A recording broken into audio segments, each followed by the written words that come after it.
আচ্ছা, আফটারনুন বলবো না ইভিনিং বলবো নাকি কি বলবো আমি বুঝতে পারছি না।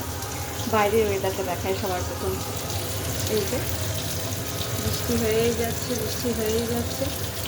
আর আজকে আমার এখনো রান্না হয়নি। এখন ঘড়িতে কটা বাজে দেখাই।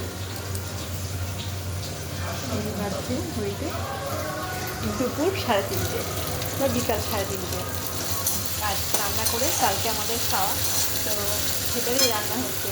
এতটা দেরি হলো, সকালে রান্না করেছি, ছেলেকে তো একবার খাইয়ে পাঠিয়েছি, তারপরে আবার আমার খিচুড়ি বানিয়েছিলাম। এই যে দেখো এখানে সাবুর খিচুড়ি আছে খানিকটা, রাতে খাবো। আর এখানে আছে বেগুন ভাজা, তারপরে ওদের ছানার ডালনা আর একটু আলু ভাজা মাখিয়ে দিয়েছিলাম টমেটো আলু দিয়ে। তো ওই দিয়ে বাবা ছেলে টিফিন বানিয়ে দিয়েছি। পুজো দিতে গেছি, এসেছি, তারপরে আবার এই রান্না করেছি। মা শুধু শাকটা করে নিয়েছিল আর আমরা দিয়ে ডালটা সেদ্ধ করে নিয়েছে।